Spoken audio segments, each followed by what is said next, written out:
Hello, Natroners, and welcome back to another episode of VFX with Natron. So, today pains me. You know why? I made some mistakes.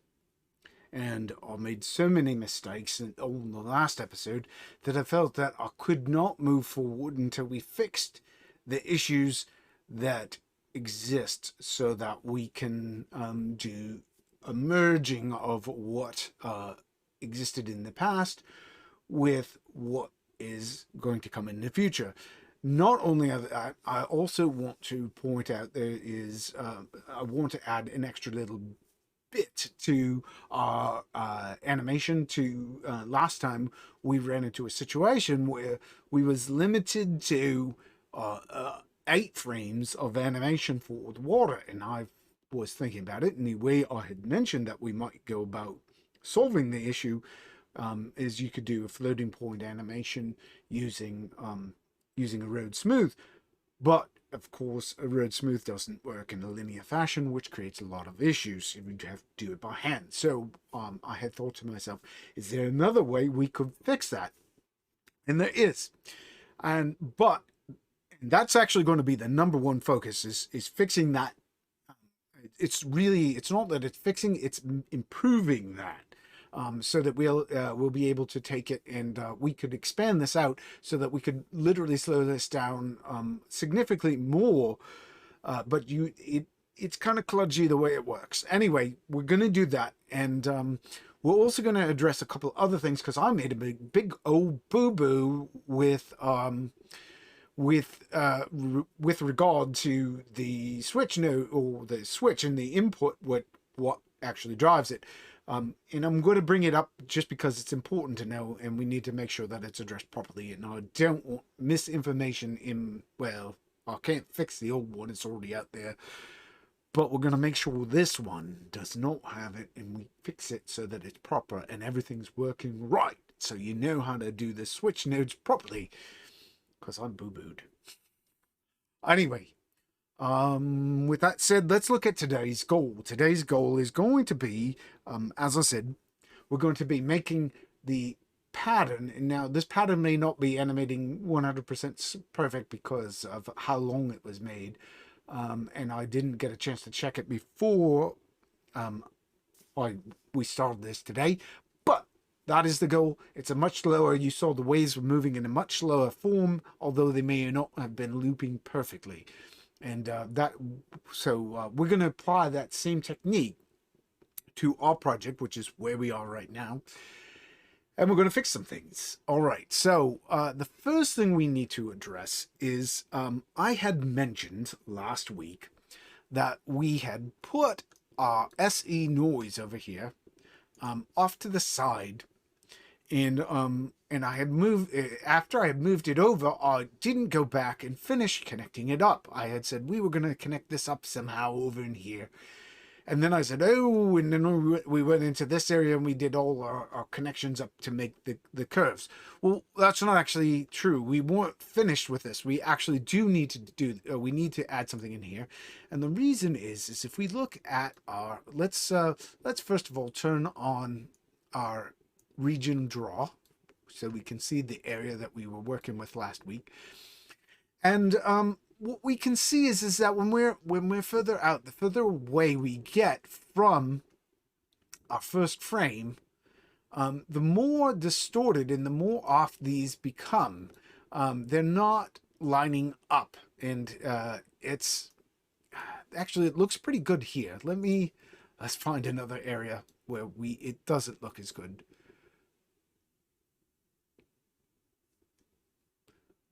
It's going to take it a minute. Let's see if we can find a spot. So there's definitely spots. All right. Well, I think right in here. All right, right here. We can see on this particular island right here, this side of the island is the water is much closer to the island than on this side. And the same is true here. We can see the water here is closer to the land than the water over here. And that shouldn't be happening. And the reason that's happening is because we actually are still animating the water. This is animated water over here for doing the whole ripply effect. If we take this and just connect it up to this SE noise over here, watch what happens to this area here. See how it just cleaned up? Now everything is nice and smooth. It's even space between on both sides, or more or less even space. So that's the first thing that we need to do. We need to make a way to that when we're using the water moving out, we are using this as opposed to the other. The other can be used if you want to do the other types. So what that means we need to do is put a switch in here. And because we want the default to be 0. No, we want switch first of all. Hit the wrong thing. Tab, switch. There we go. Put a switch in. We're going to connect this up to 0 here. And we're going to also talk about another thing regarding the switch. It turns out I got the things reversed. Anything that you put in, if you want to override an input, you have to have the internal one later in the thing. That creates, in my mind, that actually it's a little wonky that we have to do it that way, but I did a little bit of testing earlier and sort of live, and we found out that switching, it turns out, if you put something into input 0, it actually overrides input 1. So we'd actually want to reverse it. But for our purposes, we're not going to be doing that. We're still just going to be connecting. Basically, I'm going to have one going to here because I want to bypass that when it is when it gets to that point. So I'm actually creating a lot of extra stuff here that we don't need. We're going to just take this and connect it in here. And what we're going to do is set this to 1 for the moment. Oops, 1, input 1. There we go. And so it goes there. We're going to can remove that dot. We're going to remove that dot. And we're going to remove that dot and move that there. So it works like this. So we can switch between input 0 is the default, which is the text, or well, it's not that it's the text. It's what input 0 is going to be is the wavery style. You know what? I don't like the wavery style. So I think we're going to do this time. We're going to set the wavery to be the waves moving outwards by default, and then we can do the wavery as the alternate. So that will be the alternate. The second thing we want to do is we want to make it so that this can do more. We currently have it, so let's take a look at this. I'm going to go to frame. Let's see. I'm actually going to turn this back on to a viewport like this, so we can see this little area up here, and hopefully this redraws fully. Which, of course, it botched it right then and there. Of course it did. Let's disconnect it so it redraws everything wrong. Now it cleared it, and we're going to connect it back up, and now it'll draw it correctly. All right. So what we're going to do is we're going to actually pull this. Let's see, how are we going to do this? We're going to pull these up a little bit. I want to pull this up. Pull this up. I want this out of the way so we can just sort of work off to the side a little bit. And we're going to be pulling this off over here. And we're going to be doing something with the clamp as well. We're going to we'll fit it in this area over in there. Here. All right. So what are we going to do? We're going to do, what we're doing right now is, if we look at this dilate, okay, and we move through this, we move through time, we can see we wind up with basically 2 frames that are identical. In this case, frame 2 and frame 3 are identical. Then we go to frame 4, and then it updates. And we can see that the water moves away. And then we have frame 5 is the same, and then 6, it moves out. So every other frame, it's holding. And that's so that we could slow down our water. And the way we did it is we basically animated on twos, just like they do in traditional animation. And I was like, I'm fine with that because it works. It works. It still creates the illusion, and it's fine. But is there a way we can get... the reason that we have to do that is because our output is 1080p, and the distance between this line and this line is basically 4 pixels or 4 units worth of dilation, and the dilate node only works on integers as opposed to floating point. And while we could do floating point, we could use an erode smooth and do the floating point and push it out. The problem with the erode smooth is that it doesn't work in a linear form, which means you have to create this really funky staircased stepping nonsense that gets really ugly really fast and is very, very, very difficult to control. You have to visually go in and tweak each one and move it up and down, and I did it. I went back and I did it because I thought I'd present it this week. That was actually on my list of potential things to present. But instead, I thought, you know, this is way too clunky. People are going to hate this. There's got to be an easier way.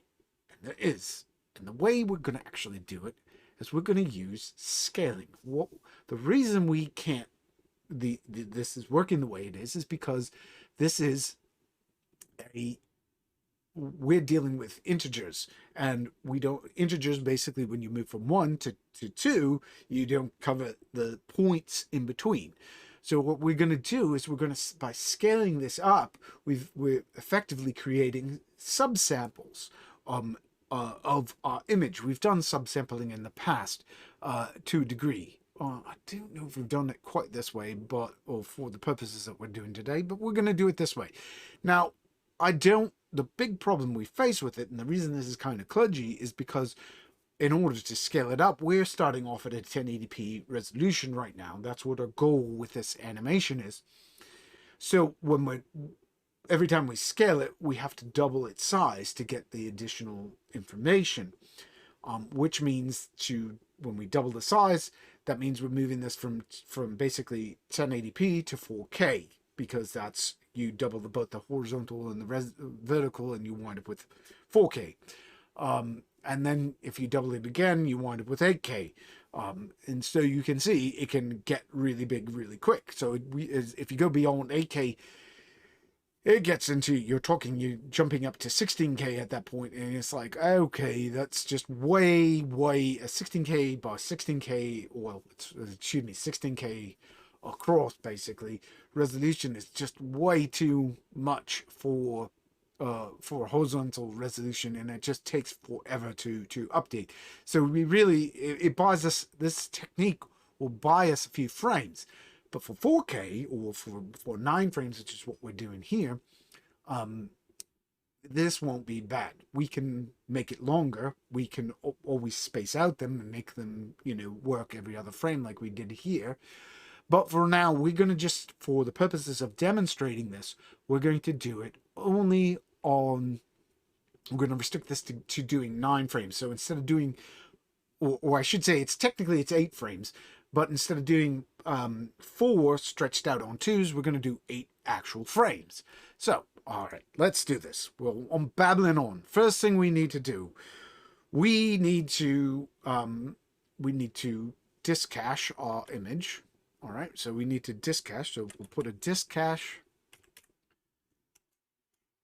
Wait a minute, let me think about this. Do we need to? Yes, we want to disk the RSK. We're going to put a disk cache in here, and we're going to set the disk cache to manual. We're going to set the frame range. Oh, and we can set this down to 1 unit right now. I don't think we're going to go beyond that for this. So we're going to say first frame is 1, last frame is going to be 1. And we're going to put that over here. And then we're going to say frame hold. Frame hold. And we need to connect that up. And we want to tell it that we want to hold on frame 1. And we don't want it to advance from there. All right? And so that's going to be the first 2 things. And we're going to actually move this so that the dilate comes after that. So we're going to just weave this in a weird way. I'm going to just pull it out like this and sort of weave it around a little bit. and we're going to have our clamp node at the end. Now our clamp node is not set up correctly either, because before all this was doing was providing an input for the edges. What we're going to actually do is we're actually going to have to clamp this. So we're going to set this so that the minimum is going to be 0.5, the maximum is going to be 0, and then we're going to set the offsets for both of them. So we can see over here. Let's take a look at what that did. So again, if we turn off our minimum and maximum, we can see when we turn on the maximum is set so that 0 will become 1, so black will become 1, and then we say that minimum, which is 0.5, which is middle gray, well, not quite middle gray, but we're telling it that this gray is going to get set to 0. So there we go. So we reset it. So that sets it up. So now it's clamped it. Now we won't get any shades of gray if we do anything here. If things scale up. So and we are going to be scaling things up. Why? Because it's the simplest way of dealing with this for the moment. I might change this at a later point in the future after more testing, but I've only tested it this way. So what we're going to do here is we're going to go and we're going to put a resize node. And we're going to take that resize node. We're going to change it from format to scale. And we're going to double it because we're right now doing it on 2s for 8 frames, and we only are dealing with 4 frames. We only have 4 real frames. The 5th frame, or the frame 9 and frame 1 are identical, but there's 8 frames anyway, or 4 frames, excuse me. So how are we going to do this? What we're going to do is we're going to just take the scale, we're going to double it. So we just type in 2, and there we go. It doubles it. We're not going to worry about that where we see it doubled. Then it's going to go through our dilate, and on the other side, we're going to just take and do the opposite. Instead of going by 2, we're going to take the result, which is going to be 1. It's not going to be 2. I'm going to set this to 1. And we basically divide that by whatever our original one was. All right, let's just for a moment bring this up to 2. So here's our original is whoop, let me get this. Resize 1. Oh, wait a minute. Whoops. See, I did that wrong. Let's set that back to 2, 2, 2. All right, so resize 1, which is this, is set to 2. Resize 1 underscore 2, which is where we're going to be dividing this in half, but the input is already 1. So if we just take it and say 1 divided by 2, that says we're going to take it to half, which puts it at 0.5. All right, and if we say 1 divided by whatever our original number is, 1 divided by 2, and it sets it to 0.5. So, whoops, wait a minute, that didn't work. 1 divided by 2, there we go. Why is that not working? 1 divided by 2.0, 0.0. Might have needed, that was because I was using a whole number. Make sure you put a point in there. Otherwise, it doesn't know you're dividing it by a floating point, and it doesn't do the math correctly. Just the way it works. All right, so there we go. We've returned it to its normal size. So if we look at the frame, if we take this clamp and we connect it before to the frame hold, this is what it looks like before. This is what it looks like after. We can see that it's dilating it out. Still. So now we need to do something and discuss what's going on here, actually. So, while we're pushing this out, the big problem we have is if you extend this actually out in time and actually make this more detailed or slower, you'll start noticing this happens between frame 0, or I should say frame 1 and frame 8 or 9 in this case. Our first frame and our last frame, when it makes the transition from one to the other, On the first frame, the small round objects like this start off are round, but when we get out to the last frame, because dilate doesn't sort of deals with things in diagonals, when it gets past a certain point, it starts making them look, it doesn't match up when from one to the other when you start using these curves, these edge offsets, which is one of the reasons I like the edge offset in the first place, is because it gives us these beautiful curves, whereas a road smooth doesn't. But we're stuck between a rock and a hard place, because it becomes very difficult to animate the edges to mimic this without an erode smooth. So we're going to do this. We're doing this in a kind of kludgy way. And there may be another way of doing this, but this is the way I tested. So we're going to do this. If I come up with a better way in the future, I will definitely demonstrate that for a future one. So the problem that this creates is that this means what we need to do is we actually have to start off bringing it out so that it's at its maximum and then erode it in. So instead of doing our animation on the dilate node, which by the way, if we go to our last frame here, we'll see that we're only dilating out to 4, which is actually not dilating out far enough now because we've doubled our size, which means this has to be 8. We need to just remove our animation altogether. So we're going to just remove our animation, all dimensions. We're going to merge this together. So it doesn't want to merge. Whatever. We're going to just set this to 8 and 8. And we're going to, for the dilate, we're going to set the dilate to 8 by 8. And then after we've dilated it out, so it's going to stay 8. All the entire length of the animation. This is what our end result is going to be, is what we see here, which is kind of like a rounded box. We can see it's not a perfectly round sphere, it's a rounded box. So how do we, I'm just moving this stuff around a little bit so this is going to be easier. So how do we fix this? Well, we dilate it in, or not dilate, we erode this in, not erode smooth. We're just going to do a regular erode. And by eroding it in, what we're going to do is for the road, we're going to go back to frame 0. Actually, we're going to go to frame, we'll keep it on frame, on frame 9. We're going to merge the two together and set this to 8. And then we're going to set a key, all dimensions. And you can see by doing that, what we've effectively done is, if we connect these two to get if we bypass this by taking this resize node and connect it, this should look very similar to the other. Is it perfect? Probably not. No, we can see right here that we lose a little bit of this right out here. Well, that's not a big deal. That's not a big deal at all. That's going to be it. Remember, this is at our widest point at this point. Is it's pushed it out, so it's flattened it out a little bit more.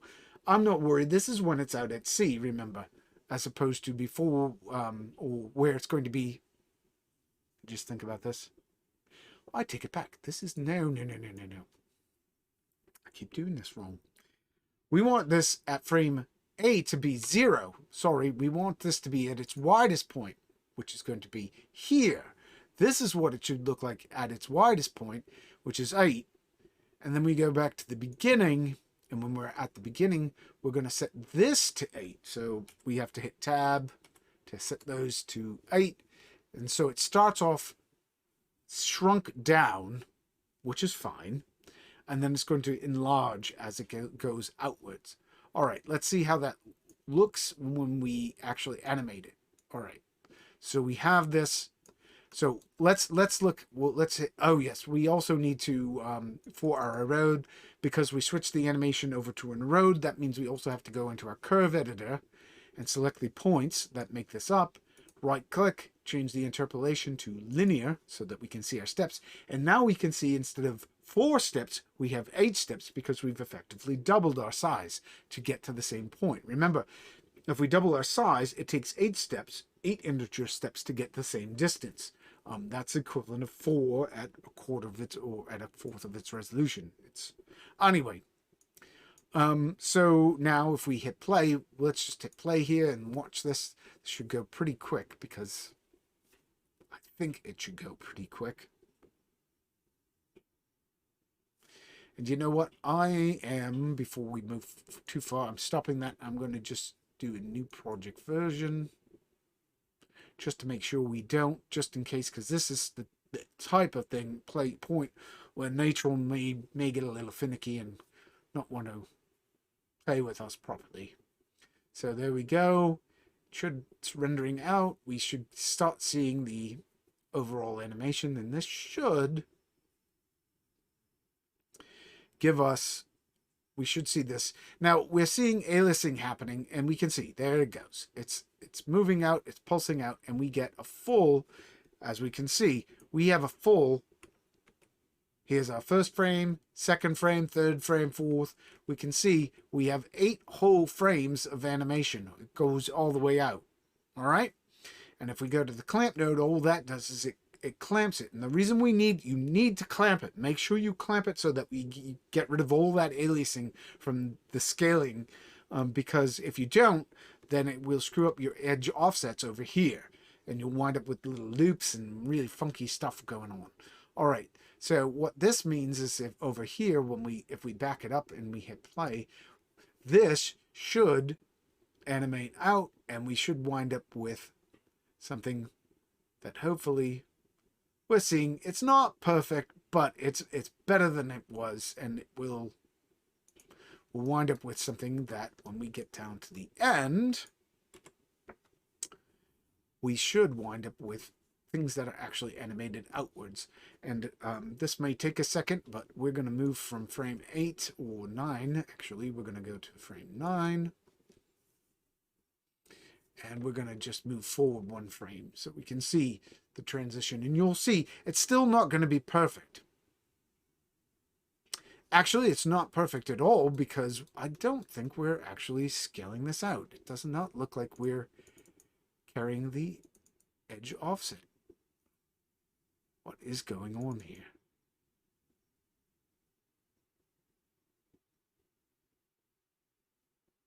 We should be eroding it in. Are we on frame 9? Right, we're on frame 9. This is not updated. This is odd. 1 second.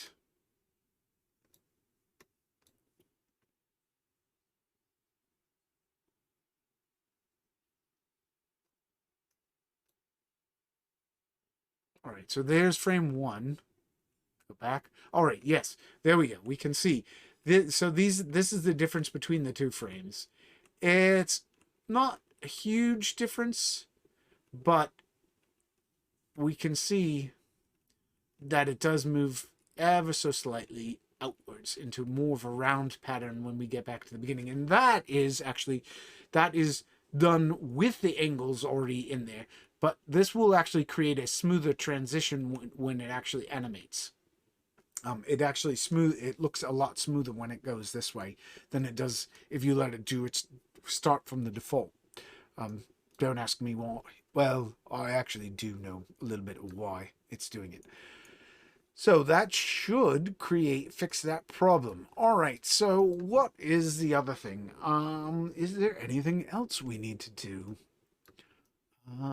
I think right now we have done the vast majority of it.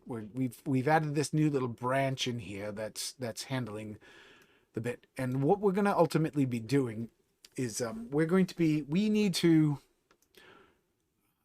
I know this was happening. All right. There's a couple other things we need to do. We need to talk about the switch node and defaults. So the switch node, when we feed something into Natron, into the switch node, it turns out, as I said, it turns out down here when we made the switch nodes, I had mentioned that that the switch, if you connect something up to a higher number, the higher number overrides. Turns out that's reversed. the lower number goes in. I mentioned that earlier, but there's another problem we run into, or another thing we have to deal with down here, which is we have all these solid nodes down here that have dangling source inputs on them, and we're going to be converting this into a merging this into a group in the next one. So I think we need to actually connect this up to our master source so that these are all fed or controlled. You see this is set to the extent is default. Anytime we have the extent is set to default for a given node or a given solid node, we need to pull that when you go into groups. You need to pull that in from the original source, from a master node, or from the input. Otherwise, these will create their own source inputs. And we saw, well, anybody who saw the earlier one would have seen that that happened. We had some issues. We're not going to talk about that too much. So what I'm doing right now is I'm just putting little dot nodes in here that we're going to just connect up. We're just creating a little spine that's going to connect up all these solids so that they will be driven by a single master input. And that input is going to come from up here. And the way we're going to do that, let me just think about where we're going to branch that down. I think the best place is going to be somewhere out here. So we're going to just take this, connect that like that. And then we'll do a dot off of that, and bring that down like so. So it branches outside. And we can bring that up and connect that there, and we'll just go like, is it pretty? No, it's not the prettiest thing in the world, but it's clean, or it reads well. We can follow this a lot easier than what if I like. We want it to be readable. So there we go. We've made it readable. We could make it go straight down through, but then we'd have to push the stuff out. So there we go. That makes, those are all now driven. And that way, when we group this in the next episode and merge, we shouldn't have some of the problems I ran into earlier today that I wasn't prepared for. Well, actually, the reason is actually kind of silly, but I was actually working on another project. We're going to actually hit a period right there.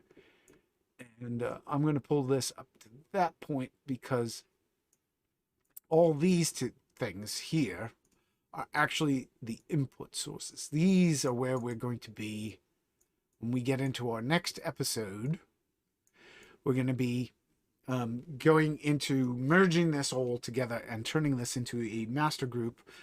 And yeah, and hopefully I won't make any boo-boos. And hopefully this gets the correct information and we made our fixes and PowerBuild doesn't make errors. No, not in live streams. No, because he always thinks about it and tests everything beforehand. Yes. All right, so this is working. We have everything working. And if we wanted to, if we want to make this work, let's just, you know what, we're going to watch this one time through just to make sure that this whole animation actually animates and we get to see those bits loop. This might take a smidge long, won't take too long, but we're not doing a super duper long episode, so why not? And it's only 9 frames. And we'll get to see what's going on here and how this is working and whether it loops and that we get individual frames for a water. And again, all you have to do is double the size of these, the 2 resize nodes and double the size of the dilates, dilate in a road. And you'll get to see it. And as we can see, it's doing the exact same thing it did last time, but now instead of being every other frame, we have a movement on every frame. And so it looks that much more realistic, and it makes it just that much cooler and more, you know, it just adds that much more. And we could also, in theory, we could just, you know, we could double this up and extend this out. So without doing more, I could make this every other frame if I wanted to. And it'd still work just by moving that keyframe out. Anyhow, enough said. We've done what we set out to do for this one, which was sort of what I'm going to show here, which today's goal was this, which is basically making the water going out. And this happens to be a 32 frame one, but I didn't get to test it so to make sure that it loops flawlessly. And I think we pretty much got that today. So thanks for watching and keep on Natroning.